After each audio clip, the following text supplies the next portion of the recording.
हेमा श्रीवास्तव जी, कथा के मुख्य यजमान के रूप में विराजमान श्री अरुण मिश्र जी, श्री शीला मिश्रा जी, अन्यान्य समस्त सुधीजन, भगवत कथा रस रसिक, भगवत प्रेम पथ पथिक, धर्मानुरागी सज्जनों, श्रद्धामयी माताओं, भगवान की मंगलमयी कृपा के फलस्वरूप हम सभी लोग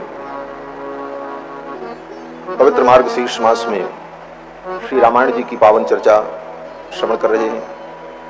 यज्ञ नारायण भगवान का दिव्य दर्शन, वेद मंत्रों का उच्चार, यज्ञ भगवान की परिक्रमा, इन समस्त माध्यमों से हम आप सभी अपने अंतःकरण को पवित्र कर रहे हैं और एक दैवीय चेतना का हमारे जीवन में संचार हो रहा है।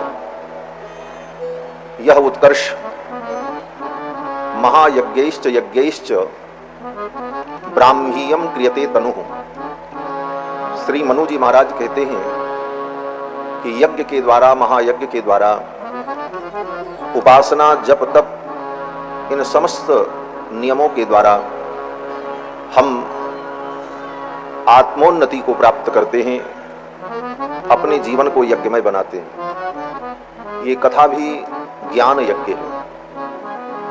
श्रोता के कान रूपी कुंड में, वक्ता के मुख रूपी श्रुवा के द्वारा भगवान के कथामृत की आहुति पड़ती है। यह ज्ञान यज्ञ है, भगवान की कथा। इस ज्ञान यज्ञ में जो भगवान की कथा के संदर्भ में प्रश्न करता है वह भी पवित्र हो जाता है, जो उत्तर देता है वह भी पवित्र हो जाता है, और जो अन्य श्रोतागण श्रवण करते हैं वे भी पवित्र हो जाते हैं। श्री वेदव्यास जी कहते हैं कि वासुदेव कथा प्रश्नः पुरुषान् त्रीणि पुनाति। भगवान के विषय में, उनकी कथा के संदर्भ में प्रश्न करने पर 3 व्यक्ति पवित्र हो जाते हैं। कौन कौन? तो व्यास जी कहते हैं, वक्तारम पृच्छकम श्रोत्रस्तत्पाद सलिलम यथा। वक्ता पवित्र हो जाता है, पूछने वाला पवित्र हो जाता है और सुनने वाले पवित्र हो जाते हैं। ये भगवान की कथा गंगा 3 लोगों को पवित्र करती है। जैसे भगवान के चरणों से प्रकट गंगा 3 लोगों को पवित्र करती है, ये भगवान की कथा गंगा 3 लोगों को पवित्र कर देती है। वक्तारम पृच्छकम श्रोत्रस्तत्पाद सलिलम यथा। बड़े बड़े ऋषि मुनि महात्मा जो विधि और निषेध से ऊपर उठ चुके होते हैं, जिसको कहा जाए कि ब्रह्म भाव को प्राप्त हो जाते हैं, जिनके लिए शास्त्र की कोई विधि नहीं, शास्त्र का कोई निषेध नहीं, विधि निषेधमय जो शास्त्र है उससे उपरत हो जाते हैं। लेकिन वे महापुरुष भी भगवान की कथा में रमण करते। प्रायेण मुनयो राजन निवृत्ता विधिषेधतः नैर्गुण्यस्था रमन्ते स्म गुणानुकथने हरेः। ऐसे ब्रह्म भाव को प्राप्त पुरुष भी भगवान की कथा में रमण करते हैं। जीवन मुक्त महामुनि जेवु हरि गुण सुनत अघाहिनते। जो जीवन मुक्त पुरुष हैं वे भी भगवान की कथा को श्रवण करते हैं, भगवान के गुणों को श्रवण करते हैं और तृप्त नहीं होते। भगवान की कथा सुन करके हम कभी तृप्त न हों, यही कथा सुनने की विधि है। और जो व्यक्ति भगवान की कथा सुन करके तृप्त हो गया कि हमने तो बहुत सुन लिया, बोले वो कथा के रस को जाना नहीं। महर्षि वाल्मीकि जो इस कथा के प्रवक्ता हैं, वे महर्षि वाल्मीकि आज तक तृप्त नहीं हुए। हम आप क्या तृप्त होंगे? वाल्मीकि जी की जब स्तुति की जाती है तो कहा जाता है, अतृप्तस्तम मुनिम वंदे प्राचेतसम अकल्मषम। अतृप्तस्तम मुनिम वंदे, उन मुनि की हम वंदना करते हैं जो राम कथामृत के प्रस्तोता हैं, लेकिन आज तक वो अतृप्त ही हैं, राम कथा से तृप्त नहीं हुए।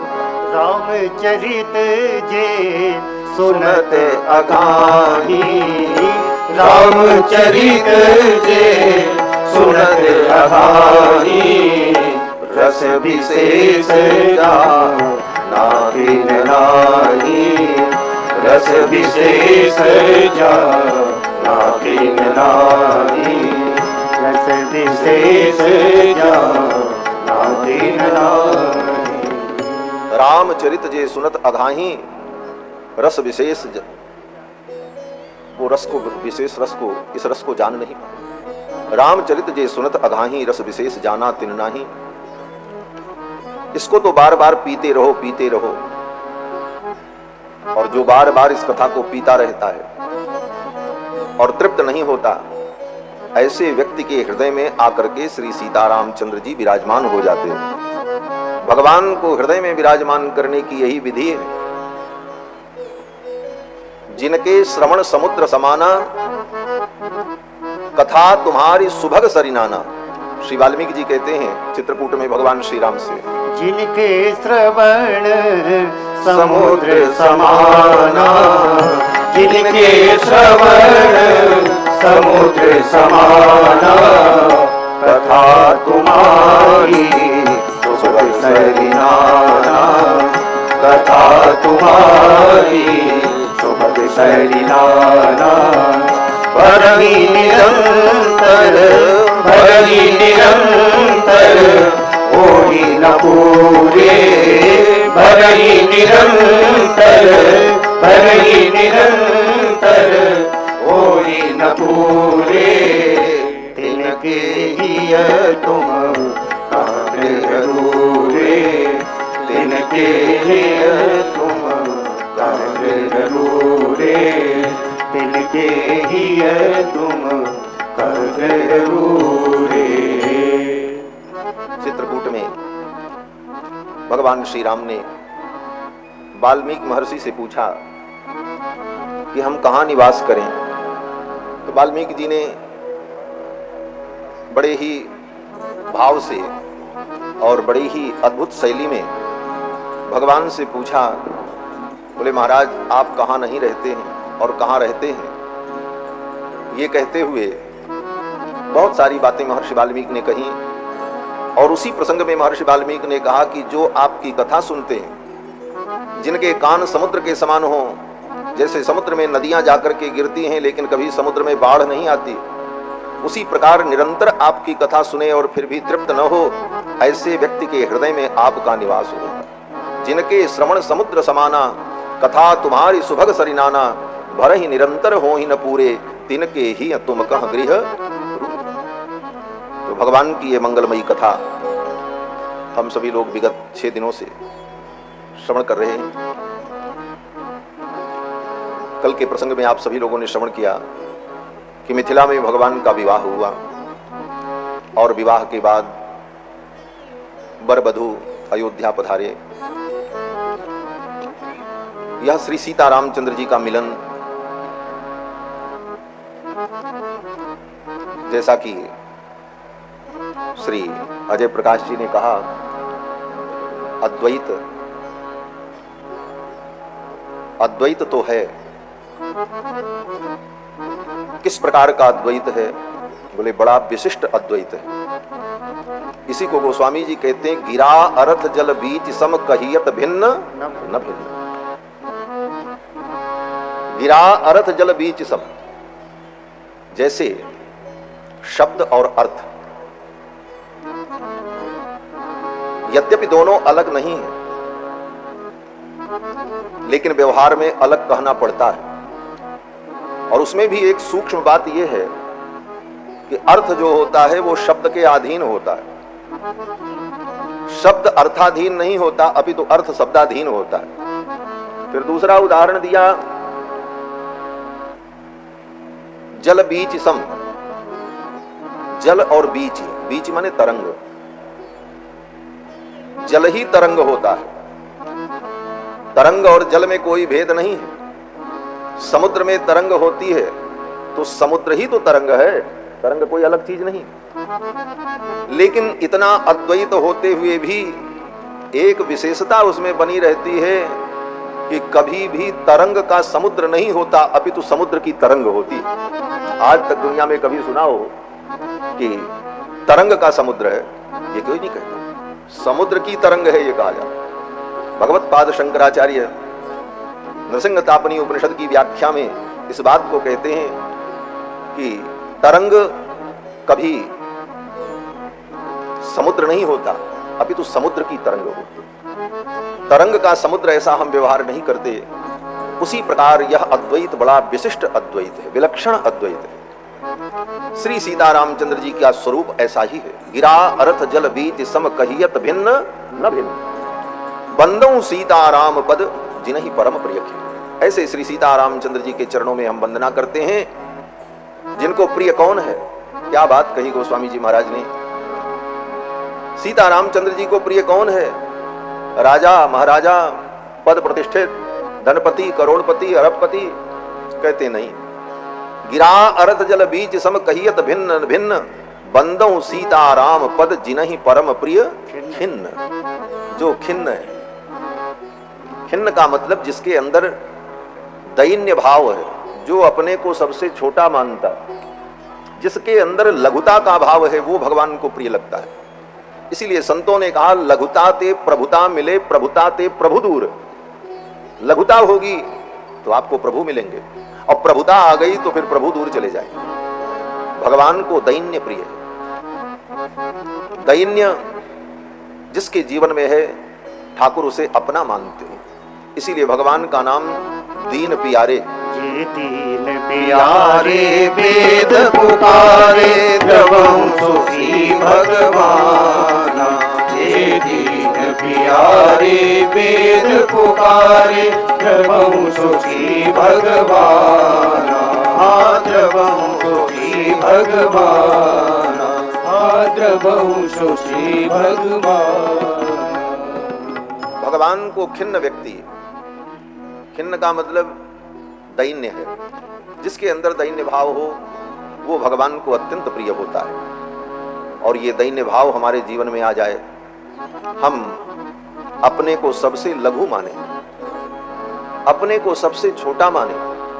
कितना छोटा माने? तो कहते हैं तृणादपि सुनीचेन, तृण से भी छोटा अपने को हम समझें। तृणादपि सुनीचेन तरोरपि सहिष्णुना, और वृक्ष से भी ज्यादा हमारे अंदर सहिष्णुता आ जाए। देखो, कथा सुन करके इन सारे सद्गुणों को समझकर अपने जीवन में हम उतार लें, यही कथा सुनने का फल है। बाकी श्रुतम हरति पापानि, सुन लिए, थोड़ा पाप नष्ट हो गया, फिर संसार में प्रवृत्त रहे, बोले उस सुनने का फल उत्तम नहीं। सुनने का फल यही है कि हमारे जीवन में ये राम जी के सद्गुण, हमारे जीवन में ये रामचरित्र के माध्यम से भगवान के सद्गुण हमारे जीवन में प्रवेश करें। तो भगवान को दैन्य प्रिय है। कहते हैं तृणादपि सुनीचेन तरोरपि सहिष्णुना, अमानिना मानदेन। इससे आगे एक अद्भुत बात कहते हैं, अमानिना, मान की कामना मत करो। सब जगह हमको मान मिले, सम्मान मिले, इस आकांक्षा को मार डालो, क्योंकि ये मान की इच्छा व्यक्ति का अपमान भी कराती है। मान की इच्छा समाप्त हो जाए। अमानिना, और मान देना, और दूसरों को मान दो। स्वयं मान की कामना न रखो, दूसरों को मान और सम्मान देते रहो। कीर्तनीयो सदा हरि, इस विधि से भगवान श्री हरि का भजन होता है, इस विधि से भगवान की भक्ति होती है। तृणादपि सुनीचेन तरोरपि सहिष्णुना, अमानिना मानदेन कीर्तनीयो सदा हरि। तो यह दीनता भगवान को प्रिय है। जब सारे बंदरों को सुग्रीव ने बुला करके राम जी से परिचय कराया और कहा, प्रभु ये इतने बंदर हैं, ये सब बड़े पराक्रमी हैं, और ये सब आपके सेवक हैं। आप जिसको जो आज्ञा दोगे वो वानर आपकी उस आज्ञा का पालन करेगा। तो आज्ञा देने के लिए उसका परिचय भी जानना जरूरी है। उसका नाम क्या है, उसका रूप क्या है, आप समझ लो। भगवान ने कहा ठीक है। सुग्रीव जी ने वानरों से कहा कि आओ क्रम से और भगवान को प्रणाम करो, अपना नाम बताओ और जाओ। भगवान श्री रघुनाथ जी बैठे थे, बंदर आ रहे थे, प्रणाम कर रहे थे, अपना नाम बता रहे थे और फिर जा रहे थे। कितने वानर थे? बोले वानर कितने थे उसकी गणना तो कोई कर नहीं सकता, लेकिन हाँ, सुग्रीव की वानरी सेना में सेनापति कितने थे, कितने ब्रिगेडियर थे? कहते हैं पदुम 18 जूथप बंदर। गोस्वामी जी कहते हैं 18 पद्म तो जूथप थे, सेनापति थे। सेना कितनी थी? गोस्वामी जी कहते हैं मूर्ख सो जो करन चाह लेखा, वो प्राणी मूर्ख होगा जो हिसाब करना चाहे। इतने बानर राम जी को आए, प्रणाम किए। अब प्रणाम करने के बाद हट नहीं रहे हैं, वहीं धक्का मुक्की कर रहे हैं और राम जी के सामने खड़े हैं कि राम जी हमको ज्यादा अपना समझेंगे। लेकिन राम जी सब देख रहे थे। किसी बानर से नहीं कहा कि तुम सीता जी का पता लगाओ। और हनुमान जी महाराज बोले, हनुमान जी महाराज इतने बानरों की सेना में सबसे पीछे खड़े थे। हनुमान जी महाराज चुपचाप। सब बानरों ने जब प्रणाम कर लिया, उसके बाद भी श्री हनुमान जी महाराज को प्रभु के सम्मुख आने का अवसर नहीं मिला, क्योंकि सब आगे खड़े थे।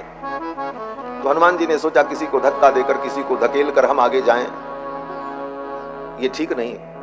तो प्रणाम कैसे करें? हनुमान जी ने सोचा हम यहीं से प्रणाम कर लेते हैं, मेरे प्रभु तो अंतर्यामी हैं, कहीं से कोई जीव उन्हें प्रणाम कर ले तो वो स्वीकार कर लेते हैं। पाछे पवन तनय सिरुनावा, पाछे पवन तनय सिरुनावा, जानि काज प्रभु निकट बुलावा, जानि काज प्रभु निकट बुलावा, जानि काज प्रभु निकट बुलावा। हनुमान जी महाराज का दैन्य वहीं से प्रणाम किया। पाछे पवन तनय सिरुनावा, आगे आकर के नहीं, वहीं पाछे पवन तनय सिरुनावा। राम जी ने देख लिया और समझ गए यही काम लायक आदमी है, इसी से काम होगा। पाछे पवन तनय सिरुनावा, जान काज प्रभु निकट बुलावा। भगवान ने स्वयं अपने निकट बुला लिया। कर मुद्रिका दीन जनु जानी, परस आशीष सरोरुह पानी। मुद्रिका निकाल करके हनुमान जी को दी और सिर पर हाथ रखा, हनुमान सीता का पता लगा। भगवान जान गए ये काम लायक व्यक्ति। जिसके अंदर दैन्य हो वो भगवान को अत्यंत प्रिय हो जाता। इसीलिए भगवान के सभी बानरों में सबसे प्रिय हनुमान जी महाराज। हनुमान जी की स्तुति होती है तो क्या कहते हैं? रघुपति प्रिय दूतम बात जातम नमामि, रघुपति प्रिय भक्तम बात जातम नमामि। तो जीवन में हमारे दैन्य आए और ये कथा हमारे जीवन में दैन्य भाव को भरती है। इसलिए ये कथा मंगलकारिणी है। कल की कथा में आप सभी लोगों ने श्रवण किया, भगवान अयोध्या पधारे सपरिकर और किशोरी जी के साथ भगवान अयोध्या आए तो अयोध्या का वैभव और भी दिव्य हो गया। जब ते राम ब्याहि घर आए, नित नव मंगल मोद बताए। भुवन चार दिस भूधर भारी, सुकृत मेघ बरसई बर भारी। अयोध्या में चारों तरफ परमानंद हो गया। परमानंद तो पहले भी था, राम जी जब प्रकट हुए। जाकर नाम सुनत शुभ होई, मोरे गृह आवा प्रभु। परंतु वैष्णव भक्ति का जो सिद्धांत है, जो रस है, वो ये है कि भगवान तो आनंद स्वरूप हैं, भगवान परम कल्याणप्रद हैं, लेकिन अकेले भगवान नहीं, श्री जी के सहित भगवान। जब श्री जी साथ में हो, श्री तत्व साथ में हो, श्री तत्व के बिना भगवान उपास्य नहीं होते। श्री तत्व के बिना भगवान भक्तों का परम कल्याण भी नहीं करते। इसलिए स्त्री तत्व के सहित ही भगवान की उपासना का महत्व आचार्यों ने कहा है। राधा के साथ कृष्ण हो, लक्ष्मी के सहित नारायण हो, सीता जी के सहित रामचंद्र जी हो। श्री तत्व के साथ जब भगवान रहते हैं तो जीवों का परम कल्याण होता है। श्री जी क्या करती हैं? बोले श्री जी जीव के अपराध को क्षमा करा देते हैं। नहीं तो भगवान, बोले भगवान जब अकेले रहते हैं तो भगवान, कोई जीव उनकी शरण में आए तो भगवान कहते हैं इसने अपराध किया, इसको दंड मिलेगा। और श्री जी साथ में रहती हैं तो श्री जी भगवान को समझाती हैं। क्या समझाती हैं? श्री जी कहती हैं प्रभु ठीक है, ये अपराधी है, आप इसको दंड दोगे, लेकिन एक बात बताओ, आपके अनेक दिव्य गुण हैं और वो सारे गुण कल्याणप्रद हैं और नित्य हैं और उनकी उपयोगिता भी होनी चाहिए। भगवान कहते हैं हाँ। श्री जी कहती हैं आपका एक गुण है क्षमा, आपका गुण है करुणा, आपके अंदर गुण है कृपा। तो ये क्षमा, कृपा और करुणा जो आपके ये गुण हैं, ये किस दिन काम आएंगे? जब आप तराजू पर तौल करके दंड ही देते रहेंगे तो क्षमा किसको करेंगे? कृपा किस पर करेंगे? करुणा किस पर करेंगे? आपका ये क्षमा, कृपा, करुणा गुण व्यर्थ हो जाएगा। ये ठंडे बस्ते में पड़ा रहेगा, इसकी कोई उपयोगिता नहीं होगी। इसलिए इन गुणों का आप सदुपयोग करें, अन्यथा आपके ये गुण व्यर्थ हो जाएंगे। और श्री जी के प्रार्थना पर भगवान बड़े से बड़े पतितों का भी उद्धार कर देते हैं। पतित पावन हैं भगवान, उन पतितों का भी परम कल्याण कर देते हैं। इसीलिए भागवत में भी वर्णन है कि जब रुक्मिणी के सहित भगवान द्वारिका पधारे तो द्वारिका में परम मोद हुआ, परम आनंद हुआ। रुक्मिण्या रमयोपेतम दृष्ट्वा कृष्णम श्रियपतिम, श्रीपति भगवान को रुक्मिणी के सहित देखकर द्वारिका के लोग महामोद परम आनंद में डूब गए और द्वारिका में परम आनंद हुआ। अब भगवान श्री सीतारामचंद्र जी अयोध्या में विराजमान हैं। विवाह के पश्चात जब अयोध्या आए तो विवाह में भरत जी के मामा केकयराज भी आए थे। भरत जी के मामा जो थे उन्होंने कहा दशरथ जी से, राजन अगर आपकी अनुमति हो तो भरत को कुछ दिन के लिए ननिहाल भेज दीजिए, हम जा रहे हैं, ये भी चले हमारे साथ ननिहाल घूमा में। दशरथ जी ने कहा ठीक है। तो भरत जी को लेकर महाराज केकय नरेश, महाराज युधाजित भरत को लेकर के केकय देश चले गए। गच्छता मातुल कुलम भरतेन तदा नघः, शत्रुघ्नो नित्य शत्रुघ्नो नीतः प्रीति पुरस्कृतः। भरत जी जब मामा जी के घर जाने लगे तो शत्रुघ्न जी भी उनके साथ चले गए। भरत जी उनको भी अपने साथ लेकर के जाते हैं। क्यों? बोले नीतः प्रीति पुरस्कृतः। भरत जी के प्रति शत्रुघ्न जी की जो प्रीति है, उस प्रीति के कारण शत्रुघ्न जी भरत जी के साथ चले गए। शत्रुघ्न जी का धर्म जो है यह सर्वश्रेष्ठ धर्म है। आचार्यों ने वर्णन किया कि भगवान 4 रूपों में प्रकट हुए, कृत्वात्मानं चतुर्विधम, राम लक्ष्मण भरत शत्रुघ्न के रूप में। और इन 4 रूपों में भगवान ने 4 धर्म की स्थापना की अपने चरित्र के द्वारा। राम जी ने अपने चरित्र के द्वारा सामान्य धर्म की स्थापना की। राम जी सबसे बड़े हैं लेकिन राम जी का धर्म सामान्य धर्म है। लक्ष्मण जी का धर्म विशेष धर्म है। भरत जी का धर्म विशेषतर धर्म है और शत्रुघ्न जी का धर्म विशेषतम धर्म। तर और तम ये व्याकरण में प्रत्यय होता है। किसी वस्तु को अधिक बताने के लिए तर तम ये प्रत्यय शब्द में जुड़ता है।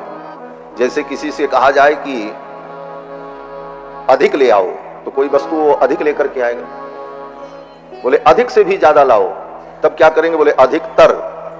बोले उससे भी ज्यादा, बोले तब अधिकतम। फिर अधिकतम के आगे, बोले अधिकतम के आगे कुछ नहीं होता, वो अंतिम अधिकतम। तो तम का मतलब अंतिम, पराकाष्ठा। तो राम जी का धर्म सामान्य धर्म है, लक्ष्मण जी का धर्म विशेष धर्म है, भरत जी का धर्म विशेषतर धर्म है और शत्रुघ्न जी का धर्म विशेषतम धर्म। सबसे बड़ा राम जी का धर्म सामान्य धर्म क्या है? बोले सामान्य धर्म वो होता है जो सर्व सामान्य को जिस धर्म का आचरण करना चाहिए, जो सबके लिए है, किसी व्यक्ति विशेष के लिए नहीं। समस्त मनुष्य मात्र के लिए जो धर्म हो उसको सामान्य धर्म कहते हैं, जनरल सबके लिए। वो धर्म क्या है? वेद कहता है सत्यम वद, सत्य बोलो। तो ये सत्य बोलना किसी एक व्यक्ति का धर्म नहीं है, चाहे ब्राह्मण हो, चाहे क्षत्रिय हो, वैश्य हो, शूद्र हो, स्त्री हो, पुरुष हो, बालक हो, वृद्ध हो, सबको सत्य बोलना चाहिए। ये सामान्य धर्म है, सत्यम वद। वेद कहता है देव पितृकार्याभ्याम मां प्रमदितव्यम, देवता और पितरों के कार्य से प्रमाद मत करो। ये सामान्य धर्म है, सबको देवता आराधन और पितरों का तर्पणादि श्राद्धादि कर्म करना चाहिए, सबके लिए सामान्य धर्म। सत्यम वद धर्मम चर देव पितृकार्याभ्याम मां प्रमद मातृदेवो भव। वेद कहता है माता का सम्मान करो, माता की सेवा करो, माता को देवता मानो। तो ये धर्म क्या है? सामान्य धर्म है, ये सबके लिए, किसी व्यक्ति विशेष के लिए नहीं। मातृदेवो भव, पितृदेवो भव, आचार्य देवो भव, अतिथि देवो भव, श्रद्धया देयम। वेद कहता है श्रद्धा पूर्वक दान करो। अपनी कमाई हुई पूंजी से 6% धर्म के लिए, समाज के लिए, राष्ट्र के लिए, गरीबों के लिए, दीन दुखियों के लिए दान करो, और वो भी श्रद्धा पूर्वक, श्रद्धया देयम। ये सामान्य धर्म है। फिर वेदों ने कहा कि अगर श्रद्धा नहीं है तो अश्रद्धा से भी दान करो। हाँ, अश्रद्धया देयम, निकालो, तभी तुम्हारा धन शुद्ध होगा। श्रद्धया देयम, अश्रद्धया देयम। बोले महाराज हम अश्रद्धा से भी नहीं दे पाएंगे, तो वेदों ने कहा ह्रिया देयम, लज्जा से दो। दुनिया को देखो, लोग दे रहे हैं, दान कर रहे हैं, धर्म कर रहे हो, तुम कंजूस, मक्खी चूस बटोर करके रखे हो। निकालो, दान करो, कम से कम लाज करो, शर्म करो। वेद ने कहा ह्रिया देयम। बोले हम निर्लज्ज हो गए, हमको कोई लाज नहीं। कहते एक कोई व्यक्ति था, बड़े मुश्किल से लोगों के कहने पर दान करने चला। मंदिर में लाइन लगी थी, दान पात्र में कोई डालना था। 1 रुपया निकाला, सिक्का मुट्ठी में बंद किया, लेके खड़ा था, हमारा नंबर आए तो हम दान करें। जब तक वहां पहुंचा तब तक वो मुट्ठी बंद किए किए हाथ में पसीना हो गया था। खोल करके देखा, बोले अरे राम राम, ये धन मुझे छोड़ करके जाना नहीं चाहता, ये रुपया जो है, ये सिक्का जो है रो रहा है मेरे लिए, इसको अब दान नहीं करेंगे, फिर पाकेट में रखेंगे। तो ऐसी कंजूसी किस काम की? कहते हैं ह्रियादेयम। फिर वेद कहता भ्रियादेयम, भय से दान करो। किस बात का भय? बोले अगर धर्म नहीं करोगे, दान नहीं करोगे तो पवित्र कैसे होगे? तुम्हारा धन, तुम्हारी पूंजी पवित्र कैसे होगी? और कर्मों का फल भोगना पड़ेगा। तो कम से कम वेद की आज्ञा मान करके, धर्म की आज्ञा मान करके इस भय से भी तुम दान करो। तो ये सब सारे जो धर्म है, ये सामान्य धर्म है। राम जी ने इस सामान्य धर्म का पालन किया, लेकिन लक्ष्मण जी का धर्म विशेष धर्म है। विशेष धर्म क्या है? बोले इस सामान्य धर्म का पालन करते हुए भी, सामान्य धर्म का पालन करते हुए भगवान के चरणों की भक्ति करना, ये विशेष धर्म है। भगवान के चरणों की भक्ति ये विशेष धर्म है। लक्ष्मण जी महाराज भी सामान्य धर्म का पालन करते हैं। सत्यम वद धर्मम चरमात्र देवो भव, पितृदेवो भव, आचार्य देवो भव, अतिथि देवो भव। लेकिन इसके साथ साथ लक्ष्मण जी का विशेष धर्म क्या है? भगवान के चरणों की भक्ति। लेकिन शास्त्र ने एक विधि बताई कि अगर सामान्य धर्म और विशेष धर्म दोनों आमने सामने आ जाएं तब क्या करें? सामान्य धर्म का पालन करते हुए विशेष धर्म का पालन करना चाहिए। लेकिन ऐसी कोई परिस्थिति आ जाए कि सामान्य धर्म का पालन अगर करेंगे तो विशेष धर्म छूट जाएगा, और विशेष धर्म का पालन करेंगे तो सामान्य धर्म छूट जाएगा। एक को तो छोड़ना ही पड़ेगा। तो ऐसी स्थिति में सामान्य धर्म को छोड़ें कि विशेष धर्म को छोड़ें? तो कहते हैं सामान्य धर्म को छोड़ दो, विशेष धर्म को मत छोड़ो। इसीलिए लक्ष्मण जी महाराज माता पिता सबकी सेवा करते हैं, लेकिन जब राम जी के चरणों की भक्ति की बात आती है तब लक्ष्मण जी कहते हैं जानो माता पिता नहीं काहू। मैं किसी माता पिता को नहीं जानता। गुरु पितु मातु न जानिए काहू, कहूँ स्वभाव नाथ पति आऊ। गुरु पितु मातु न जानिए काहू, कहूँ स्वभाव नाथ पति आऊ। कहूँ स्वभाव नाथ पति आऊ, कहूँ स्वभाव नाथ पति आऊ। लक्ष्मण जी महाराज सामान्य धर्म को छोड़ देते हैं। और गोस्वामी जी ने कहा भी, तजिए ताहि कोटि बैरी सम यद्यपि परम स्नेही, जाके प्रिय न राम वैदेही। जिसको राम जी प्रिय न हो, राम जी की भक्ति के विरुद्ध हो, वह व्यक्ति कितना भी प्रिय हो, उसे त्याग देने में कोई दोष नहीं। बोले पिता वंदनीय होता है, लेकिन पिता अगर भगवान की भक्ति में बाधक है तो ऐसे पिता को भी त्याग देना चाहिए। उदाहरण दिया, प्रहलाद ने अपने पिता को त्यागा। पिता तजो प्रहलाद, भाई को भी त्याग देना चाहिए। विभीषण बंधु, विभीषण ने भाई को त्यागा। भरत महतारी, मां वंदनीय होती है, लेकिन भगवान के विरुद्ध हो, विशेष धर्म के विरुद्ध हो, तो ऐसी मां भी फिर वंदनीय नहीं रह जाती। गोस्वामी जी महाराज कहते हैं, तजो पिता प्रहलाद विभीषण, तजो पिता प्रहलाद विभीषण बंधु भरत महतारी हो बंधु भरत महतारी बलि गुरु तजो कंत ब्रज बनी तनी बलि गुरु तजो कंत ब्रज बनी तनी भय मुद मंगलकारी हो भय मुद मंगलकारी जागे प्रिय न राम बैदेही जागे प्रिय न राम बैदेही तजिए ताही कोटि बेरी सम तगिए ताही कोटि बेरी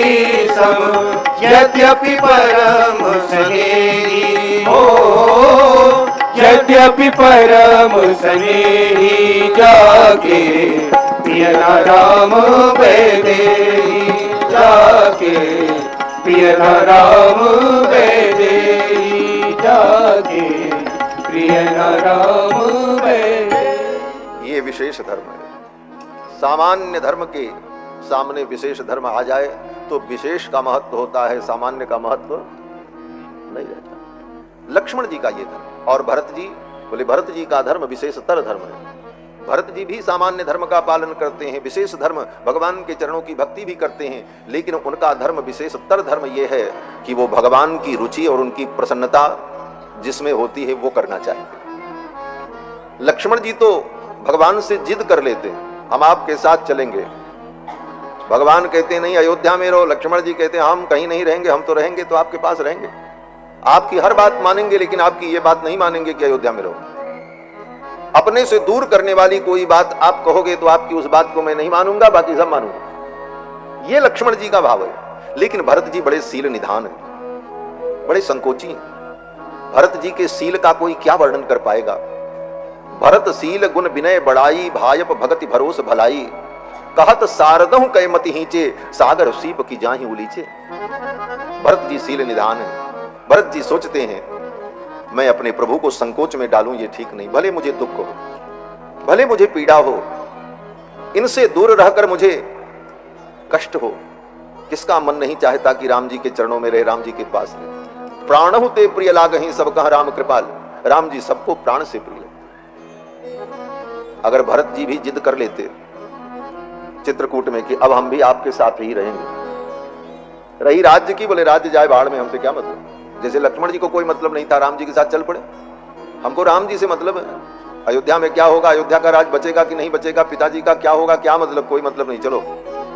भरत जी भी ऐसा कर सकते थे, लेकिन भरत जी ने सोचा प्रभु की आज्ञा हो रही, भगवान ने कहा अयोध्या में रहकर प्रजा का पालन करो, माताओं का संरक्षण करो, यही मेरे लिए प्रसन्नता का विषय होगा। तो भरत जी ने कहा प्रभु अगर इसमें आपकी प्रसन्नता है तो मैं यही करना चाहूंगा। राजी हैं हम उसी में जिसमें तेरी रजा है। ये भरत जी का विशेषतर धर्म है। और शत्रुघ्न जी का विशेषतम धर्म, बोले शत्रुघ्न जी महाराज को, शत्रुघ्न जी सामान्य धर्म का भी पालन करते हैं, विशेष धर्म भगवान के चरणों की भक्ति भी है, भगवान के वचनों का सील संकोच भी है, लेकिन इसके साथ साथ शत्रुघ्न जी का सबसे बड़ा धर्म है भगवान के भक्तों के चरण की सेवा करना, भगवान के भक्तों को ही अपना सर्वस्व समझना। ये विशेषतम धर्म है और ये धर्म शत्रुघ्न जी का है। शत्रुघ्न जी को राम जी से मतलब नहीं, लक्ष्मण जी से मतलब है। शत्रुघ्न जी जानते हैं राम जी सर्वसमर्थ हैं, उनकी हम क्या सेवा करेंगे, और उनका कुछ बिगड़ने वाला नहीं है, वो स्वयं सुख निधान है, मैं उनको क्या सुख दे सकता हूं। हाँ, जो भगवान के भक्त हैं उनको मैं सुख दे सकूं, उनकी मैं सेवा कर सकूं तो मेरी धन्यता होगी। इसलिए शत्रुघ्न जी भरत जी के चरणों की सेवा में ही सदा लगे रहते हैं। तो भगवान के भक्तों के चरणों में अपने आप को समर्पित कर देना ये विशेषतम धर्म है और ये शत्रुघ्न जी का धर्म है। इस धर्म के कारण भरत जी अपने मामा के घर जाने लगे तो शत्रुघ्न जी भी उनके पीछे पीछे चले गए। शत्रुघ्नो नित्य शत्रुघ्नो नीतः प्रीति पुरस्कृतः। और यहां अयोध्या में भगवान श्री राम और कुमार लक्ष्मण पिताजी के राज्य कार्य में सहयोग करते। तेषामपि महातेजा रामो रतिकर पितुः। उन चारों भाइयों में राम जी पिताजी को अत्यंत प्रिय। पिताजी के राज्य कार्य में सब प्रकार से भगवान श्री राम सहयोग करते। विवाह के पश्चात 12 वर्ष तक श्री सीता रामचंद्र जी अयोध्या में रहे। 12 वर्ष की अवस्था में विवाह हुआ और फिर 12 वर्ष श्री सीता रामचंद्र जी अयोध्या में रहे। 24 वर्ष के जब रघुनाथ जी हो गए, 25वें वर्ष में प्रवेश हुआ, तब राम जी का वनवास हुआ। ये 12 वर्ष सुखपूर्वक भगवान का अयोध्या में बीता। महर्षि वाल्मीकि कहते हैं कि सही देवैरुदीर्णस्य रावणस्य वधार्थिभिः अर्थितो मानुषे लोके जज्ञे विष्णु सनातनः। देवताओं की प्रार्थना पर रावण के वध के लिए अर्थितो प्रार्थना करने पर मानुषे लोके जज्ञे विष्णु सनातनः, सनातन भगवान विष्णु अयोध्या में राम रूप में अवतरित हुए। यहां पर अयोध्या कांड के प्रारंभ में एक बार महर्षि वाल्मीकि ने फिर राम जी के परत्व का वर्णन किया। ये परम तत्व भगवान विष्णु है। भगवान विष्णु, भगवान नारायण हरि ही परम तत्व है। वेदों में, पुराणों में, इतिहास में सर्वत्र भगवान के परत्व का वर्णन किया गया। वेदे रामायणे चैव पुराणे भारते तथा आदि मध्य तथा चांते हरि ही सर्वत्र गीयते। समस्त शास्त्रों के आदि मध्य अंत में भगवान हरि की ही महिमा का वर्णन किया गया। भगवान श्री हरि ही परम तत्व है। एक उदाहरण वेद का, यहां वैदिक विद्वान भी बैठे हैं, वेद पढ़ने वाले वेद पाठी भी बैठे हैं। कोई भी वेद मंत्र जब पढ़ा जाता है तो वेद मंत्र पढ़ते समय किसी देवता का नाम नहीं लिया जाता, भगवान हरि का नाम लिया जाता है। क्यों?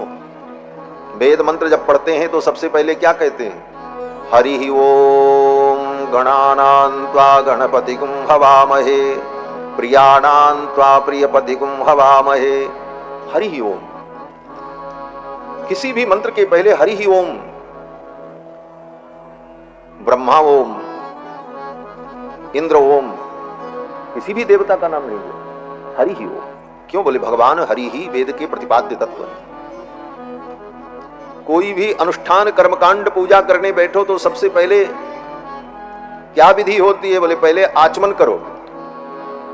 क्यों? बोले आचमन करने पर तुम पवित्र हो जाओगे। बोले हम नहा धो करके आए हैं, नए कपड़े पहन के बैठे हैं, आचार्य कहते हैं सब कुछ तुमने किया, नहा धो करके आए, पवित्र होकर के आए, लेकिन आचमन करके तुम्हें पवित्र होना पड़ेगा। क्यों? वेद भगवान कहते हैं अमेध्यो वै पुरुषः, ये पुरुष जो है, जीव जो है, ये अपवित्र है। क्यों? बोले यद अनृतम वदति, क्योंकि ये झूठ बोलता है। वेदों ने कहा अमेध्यो वै पुरुषः यद अनृतम वदति। आपो वै मेध्य, जल जो है वो पवित्र है, तस्माद अप उपस्पृशति, इसीलिए जल से आचमन करके वो पवित्र होता है। तो जब आचमन करते हैं तो आचमन करते समय उस जल में हम भगवान की भावना करते हैं कि भगवान हमको पवित्र करें।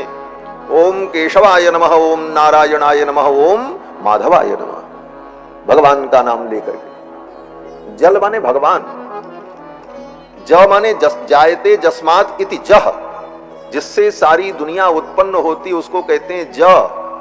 और लीयते यस्मिन इति ल, जिसमें सारी दुनिया लीन हो जाती उसको कहते हैं ल।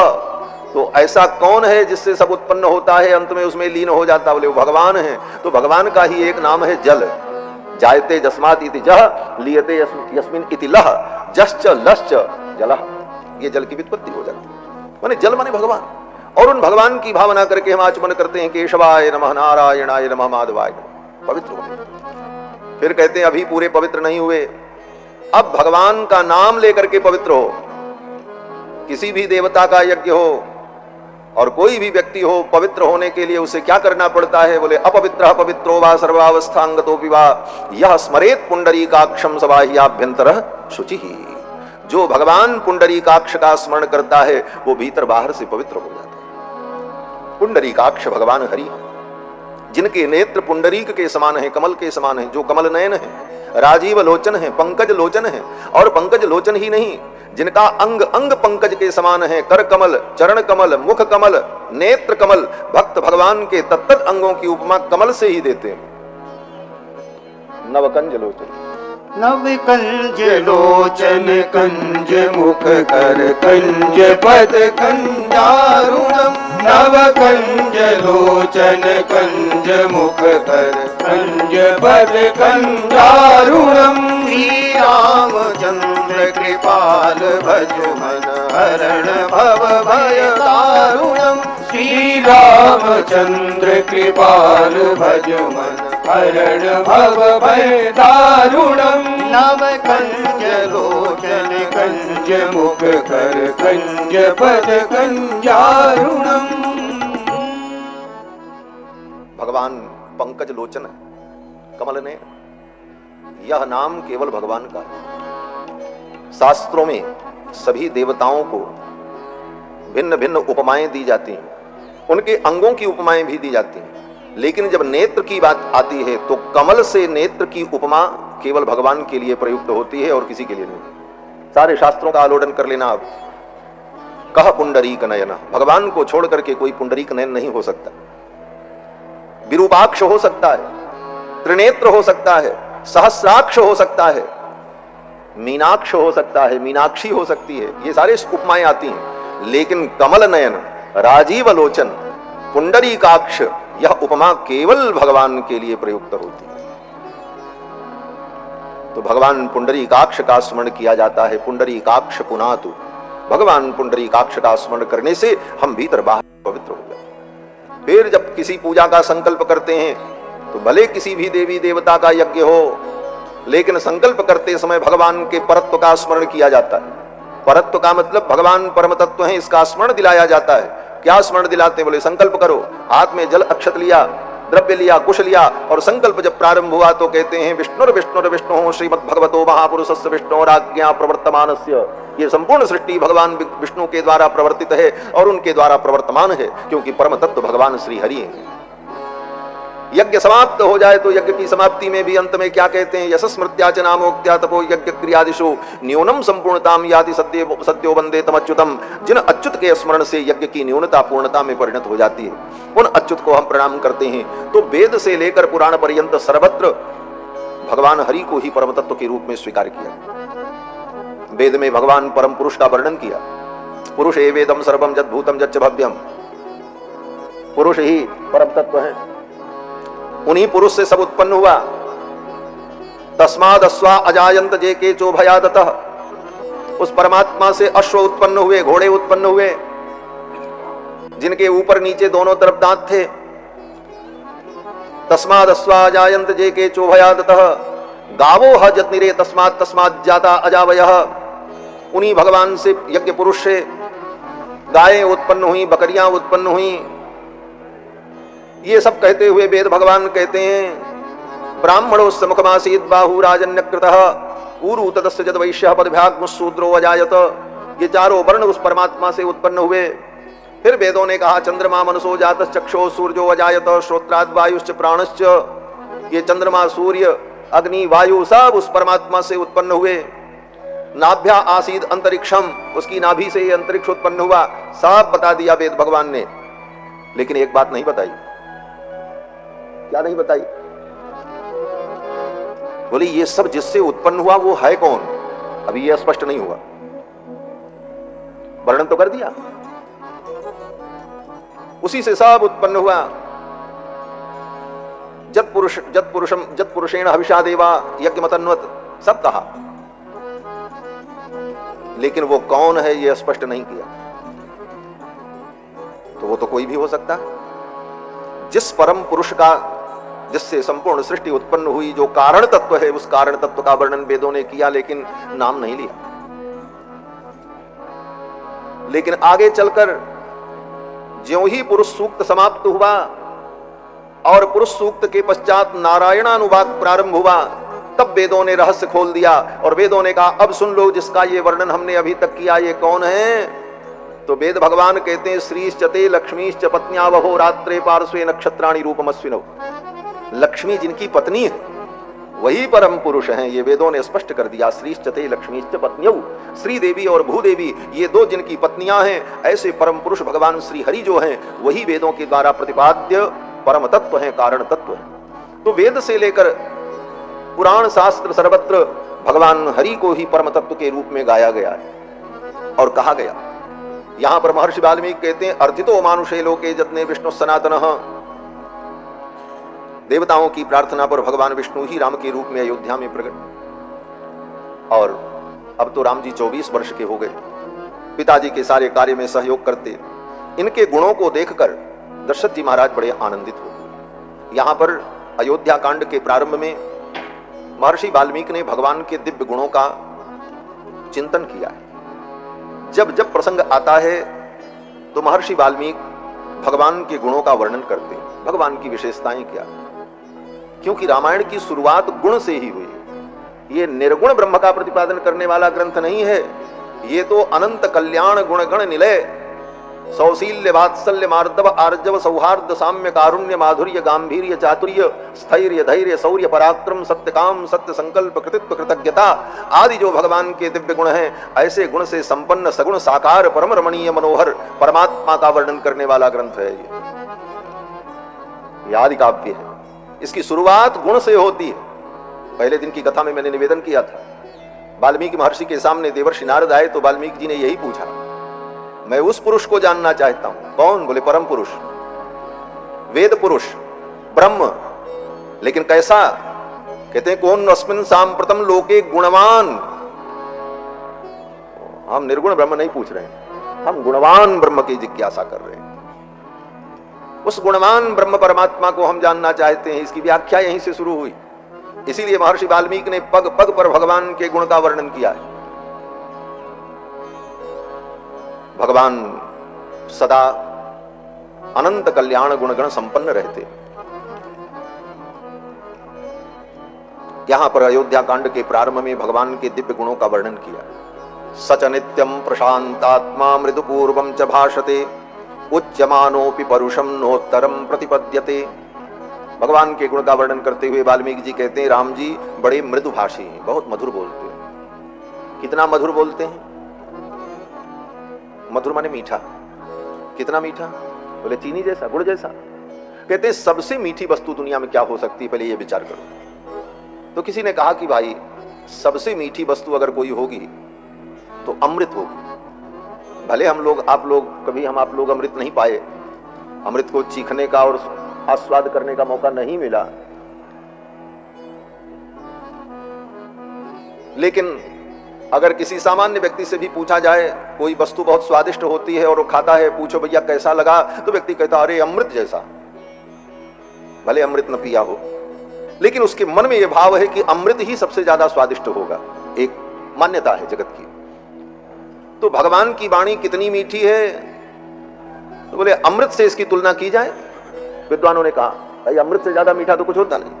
कहते नहीं नहीं, अमृत भी उतना मीठा नहीं हो सकता जितनी मीठी वाणी भगवान की है। बोले क्यों? बोले कोई जिंदा व्यक्ति हो, जीवित व्यक्ति हो, उसको अमृत पिला दो तो वो मरेगा नहीं, लेकिन जो मर चुका है अमृत उसको जिला नहीं सकता। लेकिन भगवान की वाणी, बोले भगवान की वाणी मुर्दे के कान में भी पड़ जाए तो मुर्दा भी उठ करके बैठ जाए महाराज, ऐसी मीठी वाणी। मृतक जियावनी गिरा सुहाई, मृतक जियावनी गिरा सुहाई, श्रवण रंध्र हुए उरे जब आई, श्रवण रंध्र हुए उरे जब आई, हिष्ट पुष्ट तन भये सुहाए, हिष्ट पुष्ट तन भये सुहाए, मानहु अबनी भवन ते आए, मानहु अबनी भवन ते आए। भगवान की वाणी कितनी मधुर। स्वयंभू मनु वर्णन करते हैं कि भगवान की वाणी जब कान में पड़ी तो मृतक जियावन गिरा सुहाई, श्रवण रंध्र होए उर जब आई, हृष्ट पुष्ट तन भये सुहाए, मानव अवहि भवन ते आए। ऐसी वाणी पीवू समष्ट मिष्ट वचनाय परात पराय। अमृत से भी ज्यादा मधुर वाणी भगवान की। ये भगवान का गुण है। महर्षि कहते हैं भगवान बहुत मृदु बोलते हैं और पूर्वम च भाषते, भगवान पूर्वभाषी है। भगवान का एक नाम है पूर्वभाषी। राम जी के 108 नामों में पूर्वभाषिणे नमः, ये भगवान का नाम है। पूर्वभाषी का मतलब बोले जो पहले बोलते हैं। ये कौन सी विशेषता है महाराज? बोले बहुत बड़ी विशेषता है, और ये विशेषता जिसके जीवन में आ जाए सारी दुनिया उसकी अपनी हो जाती है महाराज। हाँ, मैं सही कह रहा हूं, सोच करके कह रहा हूं, समझ करके कह रहा हूं, आचार्यों के चरणों में बैठ करके सुन करके कह रहा हूं। पूर्वभाषी, पूर्वभाषी का मतलब कोई व्यक्ति आपके पास आए और वो संकोच के कारण अपने मन की बात आपसे न कह पाए, उसे आपकी प्रतिभा और आपकी पद प्रतिष्ठा को देख करके संकोच हो और वो अपने मन की बात न कह सके, लेकिन वो कुछ कहे उसके पहले ही आप उससे बोल पड़ो, भैया आप कहां से आए हो, कैसे आए हो, हम आपकी क्या सेवा कर सकते हैं, इस तरफ पहले ही जो बोल दे उसको कहते हैं पूर्वभाषी। राम जी के पास कोई जीव दीनहीन मलिन आ जाए, संकोच के कारण, भय के कारण वो अपने दुख को, अपने मन की बात को न कह सके, उसके पहले ही राम जी उससे पूछ लेते हैं, उसका भय दूर कर देते हैं। किस लिए आए हो भैया, बताओ मैं तुम्हारी क्या सेवा करूं, मैं तुम्हारा कौन सा कार्य कर दूं। यह जो सहजता राम जी की है, इस सहजता के कारण राम जी को सब अपना मानते हैं। ये बहुत बड़ा गुण है हमारा। आज हमारे पास पद प्रतिष्ठा हो जाती है तो हम कोई 4 बार बोले उसके बाद भी मुंह उधर घुमाए रहते हैं, सुनते ही नहीं, अनसुनी किए रहते हैं। राम जी से इन गुणों को सीखो।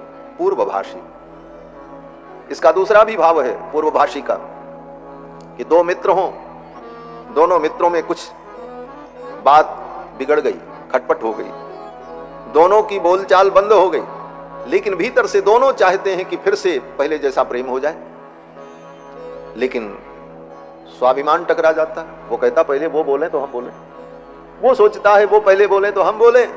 तो राम जी इसमें क्या करते हैं, बोले वो पहले बोले इसकी प्रतीक्षा नहीं करते, राम जी स्वयं पहले ही जाकर के उससे बोल देते हैं और अपनी उस मैत्री को, उस प्रेम को यथावत बनाए रहते हैं। ये राम जी का स्वभाव है।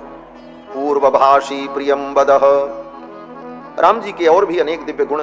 उच्यमानोपि परुषम नोत्तरम प्रतिपद्यते। राम जी को कोई कठोर वचन कह दे तो राम जी उसे सुन लेते हैं, उसका उत्तर नहीं देते। आज का आदमी बोले थोड़ा सा सुना दो तो फिर वो कितना सुनाएगा पता ही नहीं। और इसी को अपनी महानता समझता है। व्यक्ति कहता है उन्होंने ऐसा कहा, हमने ऐसा जवाब दिया कि उनकी बोलती बंद हो गई, भरी सभा में हमने उनको बेइज्जत कर दिया। बोले इसी को व्यक्ति अपनी महानता समझ रहा। और राम जी की विशेषता क्या, बोले उच्च मानोपि परुषम।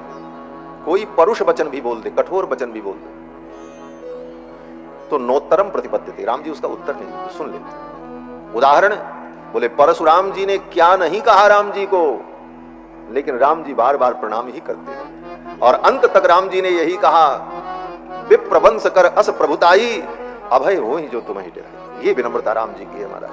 विप्रवंश कर अस प्रभुताई, अभय होई जो तुम्हि डराई। विप्रवंश कर अस प्रभुताई, अभय होई जो तुम्हि डराई। विप्रवंश कर। राम जी सुन लेते, जवाब नहीं देते। यह भी एक बहुत बड़ा गुण है। ये संत का स्वभाव है, इसी को संत कहा जाता है। बूंद अघात सही गिर कैसे, खल के वचन संत सह जैसे। ऐसी सहनशीलता। आगे कहते हैं कि कदाचिद उपकारेण कृते नैकेन तुष्यति, न स्मरत्यपकाराणाम शतमप्यात्मवत्तया। अगर राम जी का कोई एक बार उपकार कर दे, उपकार का मतलब कोई राम जी को एक बार प्रणाम कर ले, चाहे राम जी के चरणों में एक फूल चढ़ा दे, राम जी को एक माला ही पहना दे, या राम जी के लिए प्रिय शब्दों का, प्रिय वचन का प्रयोग कर ले, तो महर्षि वाल्मीकि कहते हैं उसके द्वारा किए गए इस उपकार से भगवान सदा के लिए प्रसन्न हो जाते हैं। कदाचिद उपकारेण कृते नैकेन, एक उपकार से ही कृते नैकेन तुष्यति, संतुष्ट हो जाते हैं भगवान। बोले कितने दिनों के लिए संतुष्ट हो जाते हैं? आगे सुनोगे तो आपको आश्चर्य होगा। महर्षि वाल्मीकि कहते हैं एक बार किसी ने राम जी के चरणों में पुष्प चढ़ा दिया, माला पहना दी, ठाकुर जी उस एक उपकार से सदा के लिए प्रसन्न हो जाते हैं। फिर तो चाहे वो राम जी को गाली भी दे, फिर भी उसकी गाली का ध्यान नहीं देते, उसने हमको फूल माला पहनाई, इसे याद रखते हैं। न स्मरत्यपकाराणाम, ये वाल्मीकि जी की वाणी है, अरे गहरे नथु खैरे की वाणी नहीं है, आदि कवि की वाणी है। एक एक शब्द का स्वारस्य है। आचार्यों ने व्याख्या लिखी है, गोविंदराज स्वामी ने, कथक ने, नागेश भट्ट ने, इन समस्त आचार्यों की टीकाएं हैं वाल्मीकि रामायण पर। इस श्लोक का व्याख्यान पढ़ करके हृदय गदगद हो जाता है। महर्षि कहते हैं न स्मरत्यपकाराणाम, उसके द्वारा बाद में अपकार भी किया जाए तो राम जी उस अपकार को याद नहीं रखते, उसके उपकार को याद रखते हैं। इसने हमको एक माला पहनाई थी, ये याद रखते हैं। उसने अपकार किया, वो याद नहीं रखते। भगवान में और देवता में यही अंतर।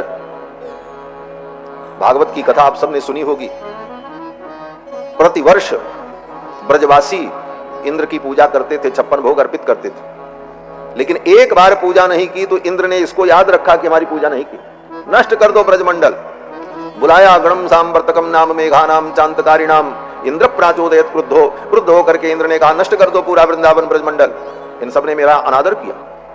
अरे महाशय, प्रतिवर्ष तुम्हारा आदर किया, 56 भोग लगाया, एक साल नहीं लगाया, तो इस एक भूल को तुम याद रख रहे हो, और प्रतिवर्ष उसने तुम्हारी सेवा की, पूजा की, वो तुम भूल गए, और इतना बड़ा क्रोध, उन्हें नष्ट कर देने का संकल्प। और भगवान का स्वभाव क्या है?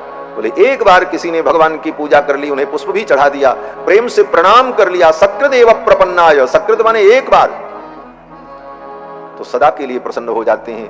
फिर उसके द्वारा अगर अपकार भी हो जाए तो भगवान अपकार को याद नहीं रखते, उपकार को याद रखते हैं। इसी वाल्मीकि रामायण के श्लोक की व्याख्या गोस्वामी जी ने एक चौपाई में की। रहते न प्रभु चित चूक किएगी, रहते न प्रभु चित चूक किएगी, सुरति करत सेवारी की, सुरति करत सेवारी की, करत सुरति सेवारे करते सुरति सेवार की, रहते न प्रभु चित चूक किएगी, रहते न प्रभु चित चूक किएगी, चूक किएगी, चूक किएगी।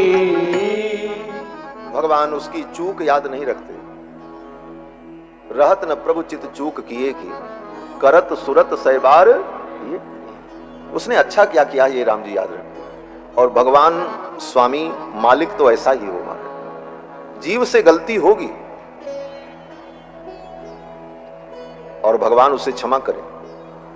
जीव तो गलती करेगा, अनादिकाल से गलती कर रहा है। अगर मालिक ये प्रतिज्ञा करके बैठ जाए नहीं हम क्षमा नहीं करेंगे, हम तो दंड ही देंगे, तो इस सृष्टि में किसी जीव का उद्धार नहीं हो सकता, ब्रह्मा का भी उद्धार नहीं होगा। ब्रह्मा से भी गलती होती है। मैंने कथा में कहा था ये निर्दोष शब्द केवल भगवान के लिए ही प्रयुक्त होता है, दुनिया में कोई निर्दोष उर्दोष नहीं है। हाँ, ये निर्दोष शब्द ब्रह्मा में भी निरर्थक हो जाता है, क्योंकि ब्रह्मा में भी दोष है। एकमात्र निर्दोष अगर कोई है तो भगवान है, और कोई नहीं हो सकता। और भगवान अगर सीधा सीधा हिसाब करें तराजू पर तौल करके, तो दुनिया में किसी प्राणी का कभी उद्धार हो ही नहीं सकता, कल्याण हो ही नहीं सकता। भगवान अपने भक्तों का पक्षपात करते हैं, बिना पक्षपात के भक्ति का मार्ग चल ही नहीं सकता। इसीलिए भगवान भक्त पक्षपाती होते हैं। भगवान अपने भक्तों का पक्ष लेते हैं। हमारा भक्त है तो ठीक है, अरे बोले गड़बड़ है, बोले होगा गड़बड़, हमारा भक्त तो है। ये पक्षपात भगवान का है। जिस पाप के कारण सुग्रीव को, बाली को भगवान ने मार दिया, जो दोष बता करके रावण को भगवान ने मारा, वही काम विभीषण और सुग्रीव ने भी किया। गोस्वामी तुलसीदास जी कहते हैं जेहि अघ बधेउ व्याध जिमि बाली, सोई सुकंठ पुनि कीन कुचाली, सोई करतूत विभीषण केरी, सपने हु सोन रामी है। स्वप्न में भी उधर राम जी ने नहीं देखा। क्यों? बोले ये तो मेरा अपना। जब अपने के साथ भी वही तराजू तौल करके व्यवहार किया तो फिर अपना कहां रहा? अपना तो वो है जहां पक्षपात हो। इसीलिए भगवान भक्त पक्षपाती होते हैं, तो भगवान अपने भक्तों के दोष को नहीं देखते। न स्मरत्यपकाराणाम सतमप्यात्मवत्तया। भगवान के अनेक गुणों का वर्णन करते हुए कहते हैं, न चानृत कथो विद्वान। राम जी कभी झूठी कथा नहीं कहते। कोई काल्पनिक कथा, काल्पनिक चरित्र न सुनते हैं न बोलते हैं। वृद्धानाम प्रतिपूजकः, और राम जी सदा वृद्धों का आदर करते हैं। वृद्धों का सदा आदर करना चाहिए। वृद्धों का जो आदर करता है वह सदा सुखी रहता है। राम जी सदा वृद्धों का आदर करते हैं। और राम जी के बहुत सारे गुण का यहां वर्णन किया है। केवल एक एक गुणों की व्याख्या अगर करे तो ये बहुत बड़ा विषय है हमारा। दीनानुकंपी क्या है, सानुक्रोश क्या है, जितक क्रोध क्या है, ब्राह्मण प्रतिपूजकः। राम जी का एक गुण है कि ब्राह्मणों को अपना पूज्य मानते, उनका सम्मान करते।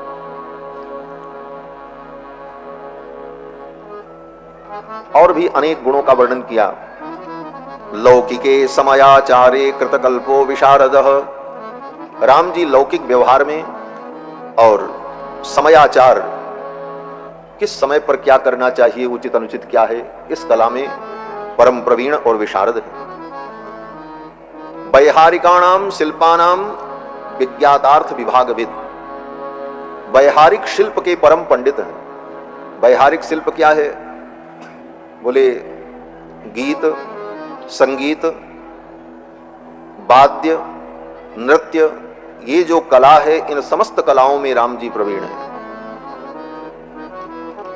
कन्हैया के भक्त कहते हैं कि हमारे कन्हैया तो बंसी बजाते हैं, नाचते भी हैं, ताता थैया भी कर लेते हैं। राम जी में तो ये चीज नहीं है। बोले रामायण पढ़ो, महर्षि वाल्मीकि लिखते हैं कि नृत्य में, गान में, वाद्य में, समस्त कलाओं में राम जी निपुण है। ऐसी वीणा बजाते हैं कि सरस्वती ऐसी वीणा नहीं बजा सकती। वैहारिकाणाम शिल्पानाम विज्ञातार्थ विभागविद। सरस्वती की वीणा से वो स्वर प्रकट नहीं हो सकता, नारद की वीणा से वो स्वर प्रकट नहीं हो सकता जो वादन कला रघुनाथ जी में है। और भी अनेक राम जी के गुणों का वर्णन किया। कहते हैं भगवान के इन गुणों को देखकर दशरथ जी के मन में आया, क्यों न मैं अपने राम को युवराज पद पर अभिषिक्त कर।